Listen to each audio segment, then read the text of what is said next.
Hello दोस्तों, स्वागत है आप सभी का हमारे इस चैनल पर। दोस्तों, आज हम पढ़ेंगे नागरिकता। बहुत ही इम्पोर्टेंट टॉपिक है। ये यूनिट 2 का लास्ट टॉपिक है। यूनिट फर्स्ट मैंने कंप्लीट कर दिया है। यूनिट 2 का ये लास्ट टॉपिक है और इसके बाद हम लोग मूल अधिकार, मौलिक कर्तव्य और नीति निर्देशक तत्वों के बारे में पढ़ेंगे, जो आपका यूनिट 3 होगा। तो सबसे पहले हम लोग नागरिकता पढ़ते हैं और इसको मैं थोड़ा डिटेल में पढ़ाऊँगा ताकि जानकारी भी आपको हो जाए इसके बारे में। सबसे पहले हम बात करते हैं नागरिकता का अर्थ क्या है, इसका महत्व क्या है। देखिए, यहाँ पे बेसिकली सारी चीज़ें आपको लिखी हुई मिलेंगी। ये बुक की पीडीएफ है और मैं आपको समझाता चलूँगा, तो ध्यान से समझना है। थोड़ा सा टॉपिक कठिन है नागरिकता, लेकिन फिर भी आपको समझ में आएगा। देखिए, हर एक देश में दो तरह के लोग होते हैं, एक देशी, एक विदेशी।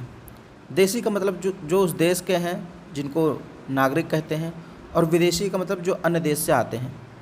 तो वहीं से इस लाइन की शुरुआत होती है। देखिए, किसी अन्य आधुनिक राज्य की तरह भारत में भी दो तरह के लोग होते हैं। जैसे अन्य देशों में होते हैं, वैसे भारत में भी दो तरह के लोग हैं। एक जिनको हम लोग नागरिक कहते हैं और दूसरा जिनको विदेशी कहते हैं। हमारे भारत देश में दो तरह के लोग होते हैं। भारतीय नागरिक जो होते हैं, ये राज्य के पूर्ण सदस्य होते हैं। राज्य के पूर्ण सदस्य होते हैं और उनकी इस बात पर पूर्ण निष्ठा होती है। जो भारतीय नागरिक होते हैं उनको क्या होता है, पूर्ण सदस्यता मिलती है भारत की। अब पूर्ण सदस्यता मिलने का मतलब उनको बहुत सारे अधिकार मिलते हैं जो विदेशियों को नहीं मिलते हैं। कुछ अधिकार हैं जो विदेशियों को भी मिलते हैं, लेकिन सारे अधिकार किसको मिलते हैं? भारतीय नागरिक को। विदेशियों को कुछ अधिकार ही मिलते हैं। इन्हें सभी सिविल और राजनीतिक अधिकार प्राप्त होते हैं। यानी भारतीय जो हैं, जो भारतीय लोग हैं, इनको भारत में सभी तरह के सिविल और राजनीतिक अधिकार प्राप्त होते हैं। सिविल का मतलब यहाँ नागरिक, यानी जितने भी नागरिक अधिकार हैं और जितने भी राजनीतिक अधिकार हैं वो सब प्राप्त होते हैं भारतीयों को। दूसरी ओर विदेशी किसी अन्य राज्य के नागरिक होते हैं। यानी जो विदेशी हमारे यहाँ रह रहे हैं, ये किसी दूसरे देश के नागरिक होते हैं, इसलिए उन्हें सभी नागरिक और राजनीतिक अधिकार प्राप्त नहीं होते हैं। तो इतना आपको समझ में आ गया। अंतर अभी क्या हुआ कि भाई जो भारतीय लोग होंगे, जो भारत के नागरिक होंगे, उनको सभी नागरिक और राजनीतिक अधिकार प्राप्त होंगे, वे भारत के पूर्ण सदस्य होंगे। लेकिन जो विदेशी होंगे उनको सभी राजनीतिक और नागरिक अधिकार नहीं प्राप्त होंगे। अब विदेशियों की अगर बात करें तो इनकी भी दो श्रेणियां होती हैं। अगर विदेशी नागरिकों की बात करें जो विदेश से आए हैं, हमारे देश में रह रहे हैं, तो इनमें भी दो प्रकार के होते हैं, एक विदेशी मित्र और एक विदेशी शत्रु। विदेशी वे मित्र होते हैं जिनके भारत के साथ सकारात्मक संबंध है।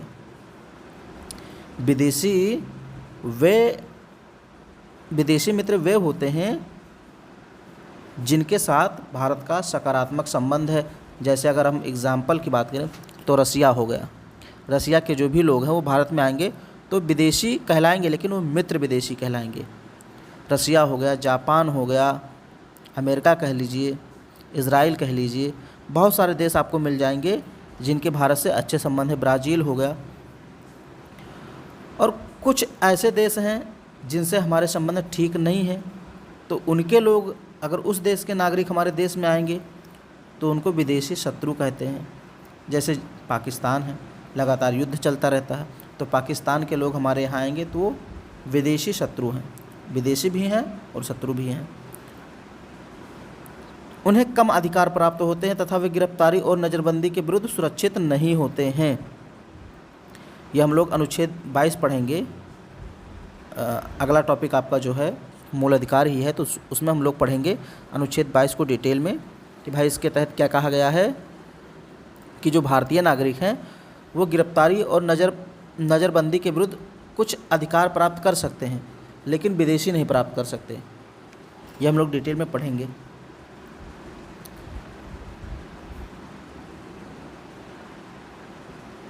अभी तो मैं अंतर बता रहा हूँ, अभी आपको थोड़ा सा इसका एग्जैक्ट परिभाषा बता दूंगा कि नागरिकता होती क्या है। फिलहाल आप अभी समझिए कि विदेशी और भारतीयों में क्या अंतर है, उनके अधिकारों में क्या अंतर है। भारतीय संविधान जो है ये नागरिकों को निम्नलिखित अधिकार पत्र विशेषाधिकार प्रदान करता है और विदेशियों को नहीं। ये देखिए, ये जो सारे अधिकार मैं बताऊंगा ये सिर्फ भारतीयों को प्राप्त होंगे, विदेशियों को नहीं। जैसे अनुच्छेद 15 के तहत ये कहा गया, धर्म, मूल वंश, जाति, लिंग, जन्मस्थान के आधार पर किसी भी व्यक्ति के साथ किसी प्रकार का भेदभाव नहीं किया जाएगा। ये कहा गया था अनुच्छेद 15 में। तो ये भारतीयों के लिए है, यानी भारतीयों के साथ भेदभाव नहीं किया जाएगा, ना तो धर्म के आधार पर, ना तो मूल वंश, ना तो जाति, ना तो लिंग, ना तो जन्मस्थान, किसी भी आधार पर भारतीयों में भेदभाव नहीं किया जाएगा। ये अनुच्छेद 15 में कहा गया। लेकिन अगर कोई विदेशी है तो उसके साथ भेदभाव किया जा सकता है। फिर दूसरा अधिकार क्या है? लोक नियोजन के विषय में समता का अधिकार। लोक नियोजन के विषय में समता का अधिकार, ये अनुच्छेद 16 है। देखिए, ये सारे अधिकार वाले टॉपिक हम लोग डिटेल में बहुत ज़्यादा पढ़ेंगे, तो अभी फ़िलहाल आप शॉर्टकट में जानिए। लोक नियोजन का मतलब होता है अगर कोई गवर्नमेंट जॉब निकलती है, सरकारी भर्ती निकलती है, तो उसमें जो है भारतीयों के साथ कोई भेदभाव नहीं किया जाएगा। सबको समता का अधिकार, मतलब समानता का अधिकार है। सभी लोग समान रूप से उस भर्ती प्रक्रिया में शामिल हो सकते हैं, एग्ज़ाम दे सकते हैं और जॉब ले सकते हैं। लेकिन विदेशियों के लिए ये उपलब्ध नहीं है। तो दो चीज़ आपको समझ में आ गई कि ये सारे जो हैं भारतीयों को ही प्राप्त हैं। फिर अगला देखिए, वाक स्वातंत्र्य एवं अभिव्यक्ति की स्वतंत्रता, सम्मेलन, संघ, संचरण, निवास, व्यवसाय की स्वतंत्रता, ये अनुच्छेद 19 में बताया गया है। यानी ये सब अधिकार भी केवल और केवल भारतीयों को प्राप्त हैं। अब इसको मैं थोड़ा समझा देता हूँ, फिर हम आगे पढ़ेंगे, मूल अधिकार में इसको डिटेल में पढ़ेंगे। वाक स्वतंत्र मतलब होता है कोई चीज़ बोलने की स्वतंत्रता, और अभिव्यक्ति की स्वतंत्रता का मतलब होता है कोई चीज़ व्यक्त करने की स्वतंत्रता। जैसे अभिव्यक्ति में जैसे आप मीडिया के सामने कोई भी चीज़ बोल सकते हैं, अपना चैनल बना सकते हैं, और भी बहुत सारी चीज़ें कर सकते हैं, अपनी बातों को रख सकते हैं, सम्मेलन कर सकते हैं, संघ यानी संगठन वगैरह आप बना सकते हैं, संचरण कहीं आप जा आ सकते हैं, संचरण का मतलब जाना और आना, निवास का मतलब कहीं आप रुक सकते हैं। मान लीजिए आप राजस्थान गए, वहाँ आपको पसंद आ गया, आपके पास पैसा है, तो आप वहाँ ज़मीन खरीद कर निवास भी बना सकते हैं, रह भी सकते हैं, या फिर घूम टहल के आ भी सकते हैं। कोई भी व्यवसाय कर सकते हैं। ये सब भारतीयों को स्वतंत्रता है, विदेशियों को नहीं है। तो अंतर समझिए अभी। फिर देखिए, संस्कृति और शिक्षा संबंधी अधिकार, अनुच्छेद 29 और 30, इसको भी हम लोग पढ़ेंगे। तो ये भी सिर्फ भारतीयों का है। लोकसभा और राज्यसभा में चुनाव में मतदान करने का अधिकार, जो हम लोग वोट डालते हैं लोकसभा और राज्यसभा, यानी कि मुख्यमंत्री का चुनाव होता है और प्रधानमंत्री का चुनाव होता है, विधायकी सांसदी का चुनाव होता है, तो इसमें सिर्फ भारतीय ही वोट डाल सकते हैं, कोई विदेशी नहीं डाल सकता। तो ये मतदान का अधिकार भी भारतीयों को है।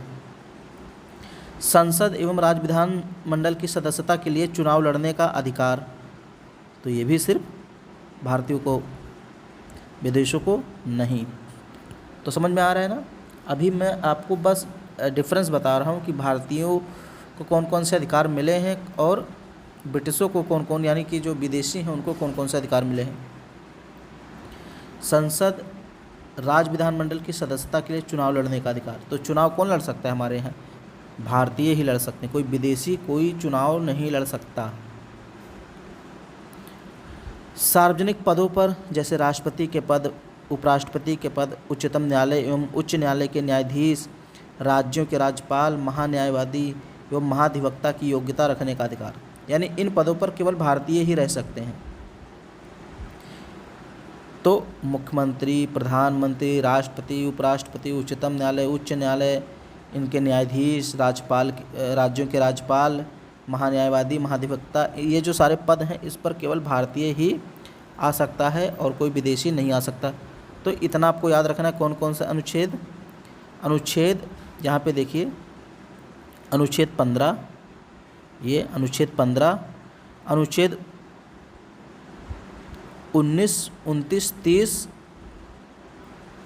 और यहाँ पर देखिए चुनाव लड़ने का अधिकार, मतदान करने का अधिकार और कुछ पदों के बारे में यहाँ बात की गई है। यानी ये सारे अधिकार केवल कोई भारतीयों को है, कोई विदेशी इस अधिकार को नहीं ले सकता, उसको कोई अधिकार नहीं है। उपरोक्त अधिकारों के साथ नागरिकों को भारत के प्रति कुछ कर्तव्यों का भी पालन करना होता है। उदाहरण के लिए कर भुगतान, राष्ट्रीय ध्वज एवं राष्ट्रगान का सम्मान, देश की रक्षा। अब जैसे भारतीयों को भाई अधिकार तो मिल गए हैं, तो अधिकार ही थोड़ी ना आपको मिलेगा, कुछ आपको कर्तव्य भी दिया गया है, आप कर्तव्य का पालन करें। जैसे आपको अपने राष्ट्रीय ध्वज, राष्ट्रीय गीत, राष्ट्रीय गान, राष्ट्रीय धरोहर, राष्ट्रीय इमारत, इन सब की रिस्पेक्ट करनी, इन सब का सम्मान करना है, देश की रक्षा करना है। और अगर आप कर के दायरे में आते हैं, यानी टैक्स देने के दायरे में आते हैं, तो आपको टैक्स भी देना है। ये भी आपकी एक प्रकार से देश की सेवा हुई, तो ये सब भी करना पड़ेगा। ऐसा नहीं कि बस अधिकार ही ले लो और कर्तव्य का पालन ना करो। भारत में नागरिक जन्म से या प्राकृतिक रूप से राष्ट्रपति बनने की योग्यता रखते हैं। अब देखिए बहुत ही इम्पोर्टेंट, जबकि अमेरिका में केवल जन्म से ही राष्ट्रपति बन सकता है।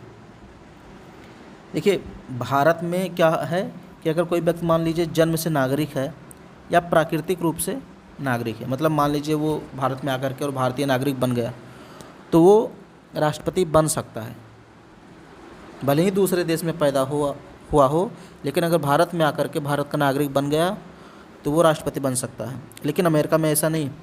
अमेरिका में अगर आप जन्म से नागरिक हैं अमेरिका के, तभी वहाँ के राष्ट्रपति बनेंगे। अगर मान लीजिए कोई हिंदुस्तानी जिसका जन्म हिंदुस्तान में हुआ है, वो अमेरिका में जाकर के अमेरिका की नागरिकता स्वीकार कर लेता है, तो भी वो वहाँ का चुनाव, अमेरिका का राष्ट्रपति का जो चुनाव होता है वो नहीं लड़ सकता, क्योंकि वहाँ जन्म से नागरिक पर बल दिया जाता है। जो जन्म से नागरिक होगा वही चुनाव लड़ सकता है। और हमारे यहाँ जन्म से नागरिक हो तब भी लड़ सकते हो, और अगर आपने नागरिकता स्वीकार की है, भले ही आप किसी और देश के हैं, तो भी आप लड़ सकते हैं राष्ट्रपति का चुनाव। बस भारतीय नागरिक होना ज़रूरी है, यानी कि जब चुनाव लड़ रहे हों तब आपकी नागरिकता भारतीय होनी चाहिए, ठप्पा भारत सरकार का लगा होना चाहिए। तो आपको समझ में आ गया होगा कि नागरिक और विदेशी में क्या अंतर है। यानी कि हमारे देश में दो तरह के लोग रहते हैं, नागरिक और विदेशी। अब हम देखते हैं भाई इसकी परिभाषा क्या है, कहते किसे हैं नागरिकता।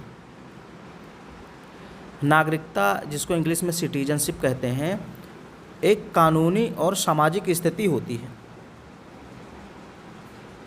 नागरिकता वह कानूनी और सामाजिक स्थिति है जिसके अंतर्गत किसी व्यक्ति को किसी देश का मान्यता प्राप्त सदस्य मान लिया जाता है। यानी कि नागरिकता वह कानूनी और सामाजिक स्थिति है जिसके अंतर्गत किसी भी व्यक्ति को किसी देश का मान्यता प्राप्त सदस्य मान लिया जाता है।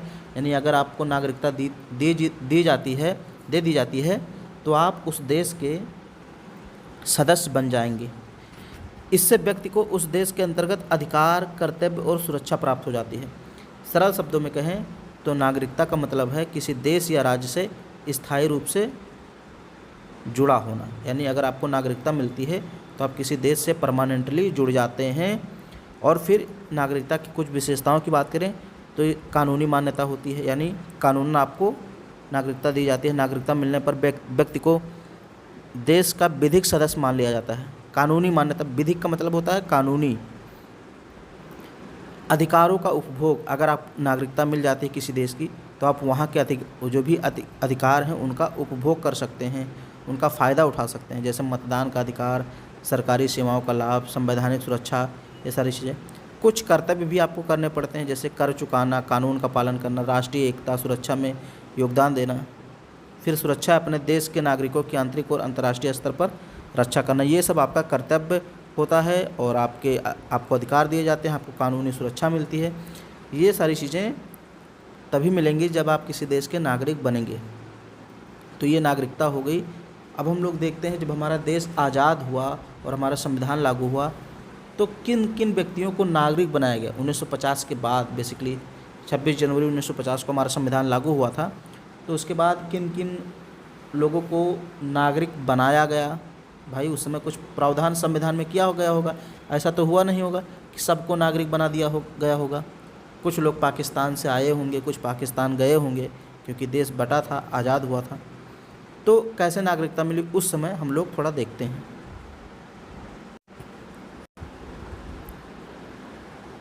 संवैधानिक उपबंध, यानी संविधान में क्या क्या लिखा हुआ है, क्या क्या उपबंध किया गया है। तो संविधान के भाग 2 में अनुच्छेद 5 से लेकर 11 तक में नागरिकता के बारे में चर्चा की गई है। ये संविधान में चर्चा की गई है। हम लोग लास्ट में पढ़ेंगे अनुच्छेद 5 में क्या है, अनुच्छेद 6 में, अनुच्छेद 7 में, 8 में, 9 में, 10 में, 11 में, ये सब हम लोग अनुच्छेदों के बारे में डिटेल में लास्ट में पढ़ेंगे। तो आप परेशान मत होना, मैं सारी चीज़ें पढ़ाऊँगा। फिलहाल आप ये जानिए संविधान में नागरिकता की चर्चा कहाँ की गई है। तो भाग 2 के, यानी संविधान के भाग 2 में अनुच्छेद 5 से 11 तक में नागरिकता के बारे में बताया गया है। इस संबंध में इसमें स्थायी और विस्तृत उपबंध नहीं है, सिर्फ उन लोगों की पहचान करता है जो संविधान लागू होने के समय भारत के नागरिक बने। यानी ये जो अनुच्छेद 5 हैं, 5 से लेकर 11, ये इस बात का वर्णन करते हैं कि जब 26 जनवरी 1950 को देश लागू हुआ उस समय कौन से लोग नागरिक बने, इस बात का ही एक प्रकार से वर्णन करता है। इसमें ना तो अधिग्रहण और ना ही नागरिकता की हानि की चर्चा की गई है। यह संसद को इस बात का अधिकार देता है कि वह नागरिकता से संबंधित मामलों की व्यवस्था करने के लिए कानून बनाए। इसी प्रकार संसद ने नागरिकता अधिनियम 1955 को लागू किया, जिसका समय समय पर संशोधन किया गया। तो हम लोग ये भी पढ़ेंगे नागरिकता अधिनियम 1955, ये हम लोग अगले वीडियो में पढ़ेंगे। फ़िलहाल अभी हम लोग देखते हैं जब हमारा देश आज़ाद हुआ उस टाइम किन किन लोगों को नागरिकता दी गई। ध्यान से समझना बहुत ही ज़रूरी है। देखिए, संविधान निर्माण के उपरांत, उपरांत का मतलब बाद, यानी जब संविधान बन गया उसके बाद हमारा संविधान कब लागू हुआ, 26 जनवरी 1950 को। तो उस समय 4 प्रकार के लोग भारत के नागरिक माने गए। यानी जब हमारा संविधान लागू हुआ तो 4 प्रकार के लोग भारत के नागरिक माने गए। कौन कौन से? एक व्यक्ति जो भारत का मूल निवासी है और 3 में से कोई एक शर्त पूरी करता है। अब ये शर्त कौन कौन सी है देखिए, ये शर्तें हैं। यदि उसका जन्म भारत में हुआ हो, या उसके माता पिता में से किसी एक का जन्म भारत में हुआ हो, या संविधान लागू होने के 5 वर्ष पूर्व से भारत में रह रहा हो, तो वो भारत का नागरिक हो जाएगा, अनुच्छेद 5 में कहा गया है। सीधी सी बात है, पहला आधार ये कहा गया कि भाई वो व्यक्ति भारत का नागरिक होगा। ये कब कहा गया? 26 जनवरी 1950 को, जब संविधान लागू हुआ उस समय कौन कौन नागरिक बनेगा भारत का, इस बारे में बात की जा रही। अभी हम लोग 1955 का अधिनियम या कानून नहीं पढ़ रहे हैं, तो ध्यान देना। 26 जनवरी 1950 की बात कर रहे हैं, उस समय कौन कौन लोग भारतीय नागरिक होंगे। तो पहले कहा गया कि भाई जो व्यक्ति भारत का मूल निवासी हो उसे 3 शर्तें पूरी करनी होगी। तीनों में से कोई एक भी शर्त अगर पूरी करता है तो भारत का नागरिक बन जाएगा। कहा गया उसका जन्म भारत में हुआ हो, या उसके माता पिता में से किसी एक का जन्म भारत में हुआ हो। मान लो पिंटू या फिर मान लो रिंकू नाम का कोई व्यक्ति है, तो उससे कहा गया कि तुम भारत में जन्मे होगे तो ही भारत के नागरिक होगे। रिंकू ने कहा कि नहीं, मेरा जन्म नहीं हुआ भारत में, मैं तो इंग्लैंड में पैदा हुआ, लेकिन मेरे माता पिता में से एक भारतीय हैं, यानी मेरी मम्मी का जन्म भारत में हुआ। तो भी कहा गया ठीक है, आप तब भी नागरिक बन सकते हैं, क्योंकि दूसरी शर्त क्या कही गई, माता पिता में से कोई भी एक भारत का नागरिक हो तब भी बन सकते हैं, यानी उनका जन्म भारत में हुआ हो, चाहे माता का जन्म भारत में हो या पिता का, एक का होना चाहिए कम से कम। अगर दोनों हैं तो और ठीक है। लेकिन रिंकू ने मान लो कह दिया कि हमारे माता पिता कोई भी भारत में जन्म नहीं लिए और ना ही मैंने जन्म लिया। तो संविधान वालों ने उससे एक चीज़ और कही कि संविधान लागू होने के 5 वर्ष पहले से अगर आप भारत में रह रहे हैं तब भी आपको भारत की नागरिकता मिल जाएगी। यानी कि संविधान लागू कब हुआ? 26 जनवरी 1950। तो 26 जनवरी 1945 तक अगर उस समय से अभी तक आप भारत में रह रहे हैं तो भी आप नागरिक हो जाएंगे। तो ये 3 शर्तें कही गई और 3 में से कोई एक मान लो तो भारत के नागरिक बन जाओगे। ये पहला नियम था 26 जनवरी 1950 के समय। फिर दूसरा कहा गया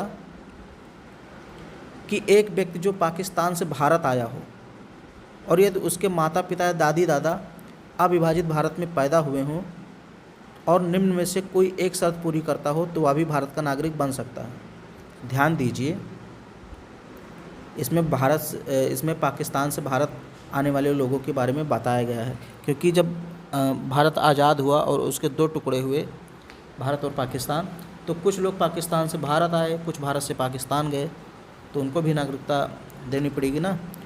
तो कहा गया एक व्यक्ति जो पाकिस्तान से भारत आया है और यदि उसके माता पिता या दादी दादा अविभाजित भारत में पैदा हुए हों, यानी कि जब भारत विभाजित नहीं हुआ था, जब इंडिया पाकिस्तान एक था, उस समय अगर उसके माता पिता या दादी दादा में से कोई भी भारत में पैदा हुआ हो तो उसे दो में से कोई एक शर्तें पूरी करनी होगी और वो भारत का नागरिक बन जाएगा। पहली शर्त क्या है? यदि वह 19 जुलाई 1948 से पूर्व स्थानांतरित हुआ हो, 19 जुलाई 1948 से पूर्व स्थानांतरित हुआ हो, अपने प्रवसन की तिथि से उसने सामान्यतः भारत में निवास किया हो। पहला ये कहा गया कि 19 जुलाई 1948 से पहले उसने स्थानांतरण किया हो और उसी टाइम से वो भारत में रह रहा हो तो वो नागरिक बन जाएगा। दूसरा कहा गया यदि उसने 29 जुलाई 1948 को या उसके बाद में भारत में प्रवेश किया हो, प्रवासन किया हो मतलब प्रवेश किया हो, तो वह भारत के नागरिक के रूप में पंजीकृत हो, लेकिन ऐसे व्यक्ति का पंजीकृत होने के लिए 6 माह तक भारत में रहना जरूरी है। मैं सीधे सीधे आपको समझा देता हूँ। देखिए, ये जो दूसरा नियम है इसमें ये कहा गया कि मान लो कोई पाकिस्तान से भारत आ रहा है, देश बट गया, तो वो पाकिस्तान से भारत में आ रहा है, तो उसको कहा गया भाई आप 2 शर्तों में से अगर एक शर्त पूरी करते हैं तो आपको नागरिक माना जाएगा। पहली चीज़ तो उससे यही कह दी गई कि आपके दादी दादा माता पिता में से कोई एक अविभाजित भारत में जन्मा हो और आप पाकिस्तान से भारत आ गए हों तो आपको नागरिकता 2 शर्तों में दी जाएगी। पहला कहा गया कि 19 जुलाई 1948 से पहले अगर आप भारत में आ गए हैं, 19 जुलाई 1948 से पहले आप भारत में आ गए हैं और तभी से अभी तक रह रहे हैं, यानी संविधान लागू होने तक निरंतर रह रहे हैं, तो आप भारत के नागरिक बन सकते हैं। अगर मान लीजिए आप 19 जुलाई 1948 के बाद में आते हैं भारत में तो भी आप बन सकते हैं, लेकिन एक शर्त ये हो जाएगी कि आपको पंजीकृत होना पड़ेगा, अपना पंजीकरण कराना पड़ेगा और पंजीकरण कराने से पहले आपको 6 माह तक भारत में रहना होगा। यानी 19 जुलाई 1948 के बाद आएंगे, फिर 6 माह तक आप भारत में रहेंगे, उसके बाद आप पंजीकरण कराएंगे, फिर आप भारत के नागरिक हो जाएंगे। ये 2 शर्तें हो गई 26 जनवरी 1950 के टाइम की। उस समय भारत के नागरिक कौन होंगे, तो 2 नियम मैंने बता दिए। अब तीसरा नियम ये है कि एक व्यक्ति जो 1 मार्च 1947 के बाद भारत से पाकिस्तान स्थानांतरित हो गया लेकिन बाद में फिर से भारत में लौट आया तो वह भी भारत का नागरिक बन सकता है। उसे पंजीकरण प्रार्थना पत्र के बाद 6 माह तक रहना होगा। अभी मैंने दूसरे वाले में ये कहा वो पाकिस्तान से भारत आया है और उसके माता पिता दादी दादा में से कोई भारत का नागरिक या भारत में जन्मा हो अविभाजित भारत में, तो उसके लिए 2 शर्तें बताई गई थी, मैंने आपको बता दिया। अब यहाँ एक अलग चीज़ कह रहा है, ध्यान से देखिए। 1 मार्च 1947 के बाद मान लीजिए भारत का विभाजन हुआ और उसके बाद कोई व्यक्ति चला गया पाकिस्तान में, उसका मन कहा कि हम पाकिस्तान में रहेंगे, हम वहाँ के नागरिक बनेंगे, वो चला गया पाकिस्तान में, लेकिन फिर उसका दिल नहीं लगा, उसने कहा यार पाकिस्तान में बहुत ही ज़्यादा अन्याय हो रहा है हिंदुओं के साथ या लोगों के साथ अन्याय हो रहा है और इससे अच्छा तो भारत में ही हम रह लें। फिर उसका मन होगा कि चलो हम भारत में वापस चलते हैं, तो भारत में वापस आ गया। तो अब भारतीय सरकार उसको नागरिकता कैसे देगी, यही चीज़ यहाँ पे बताया गया है कि मान लीजिए 1 मार्च 1947 के बाद भारत से कोई व्यक्ति पाकिस्तान चला गया, स्थानांतरित हो गया, लेकिन बाद में फिर से वो भारत में पुनर्वास के लिए लौट आया, तो वह भारत का नागरिक बन सकता है, लेकिन उसको पंजीकरण कराना पड़ेगा और पंजीकरण कराने से पहले 6 माह तक भारत में रहना होगा। भारत सरकार कहेगी कि सबसे पहले एक जगह ठहरो तो कम से कम 6 महीने, इधर उधर मचाए हो धूम, तो भारत सरकार कहेगी आप पहले रुको एक जगह, 6 महीने रुक के दिखाओ, फिर आप प्रार्थना पत्र लिखना और आपका पंजीकरण हो जाएगा, फिर आप भारत के नागरिक बन जाएंगे। ये तीसरा बताया गया। अब जो है चौथी बात क्या कही गई कि भाई चौथा नियम क्या है, इसमें कहा गया एक व्यक्ति जिसके माता पिता या दादी दादा अविभाजित भारत में पैदा हुए हैं। इस लाइन को समझिए, एक व्यक्ति ऐसा है जिसके माता पिता या दादी दादा अविभाजित भारत में पैदा हो, यानी जब भारत विभाजित नहीं हुआ था उस टाइम के भारत में पैदा हुए हों, लेकिन वह भारत के बाहर रह रहा हो। जो व्यक्ति है जिसके माता पिता दादी दादा अविभाजित भारत में पैदा हुए हैं, वो व्यक्ति भारत के बाहर रह रहा है। बाहर का मतलब किसी अन्य देश में रह रहा है, फिर भी वह भारत का नागरिक बन सकता है यदि उसने भारत के नागरिक के रूप में पंजीकरण कूटनीतिक तरीके से या पार्षदीय प्रतिनिधि के रूप में आवेदन किया हो। यह व्यवस्था भारत के बाहर रहने वाले भारतीयों के लिए बनाई गई ताकि वो भारत के नागरिकता ग्रहण कर सके। इसका मतलब यह है, जैसे मान लीजिए, मैं समझाता हूँ इसको सरल शब्दों में।